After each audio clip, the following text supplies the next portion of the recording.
Welcome back into the Sports Source. This segment brought to you by A.G. Hines Company. When it comes to do-it-yourself projects, you don't have to do it all by yourself. For 100 years, A.G. Hines Company has been East Tennessee's top supplier of building materials. That's for the biggest contractors in the state. They've been killing it. And not only do they have the best building materials for you and your project, they can also help you plan your project, help you carry out your project by telling you what steps you need to take. Here's how you use this stuff. Oh, you forgot to get this. You're going to need that. They do a great job, I'm telling you. A.G. Hines Company, good family-owned business. You talk about a family-owned business, 4 generations.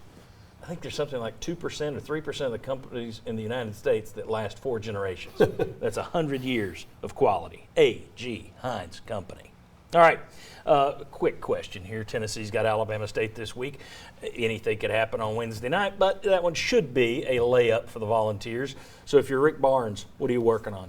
What are you working on first and foremost? Zach Kent, Drew Pember, Gaines, Camwa, Jalen Johnson. I want to see those guys out there getting a lot of minutes. Build a bench. Boy, I agree with that one. Yeah, and with Barnes, you touched on it a little bit earlier. I mean, not having as many turnovers.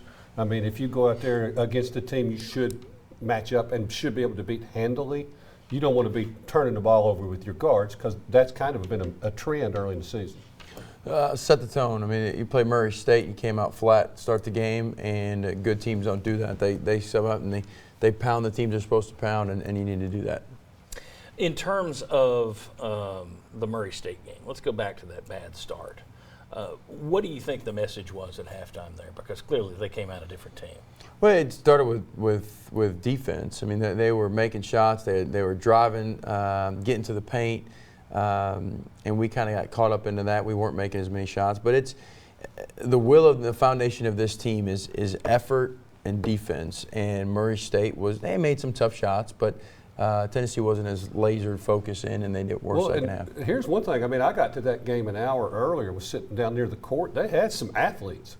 I mean, they have some basketball players. It wasn't just a one-man show. Yeah. 7 So, I mean, NCAA tournaments. Yeah, I mean, you could see that and look it out there. So, I mean, you had I think Tennessee was a little bit taken aback, thinking it was going to be easier than it was, and it wasn't. Well, this team, Alabama State, they've got 11 JUCO guys or transfers. You got some guys that are coming with. There's some dogs that are going to be out there playing tough, some grown men, and getting after those guys, and can focus in those guys and take a punch in the face. How are they going to respond? Because they're coming for them. Are you concerned? It's way early, so I'm just talking big picture here.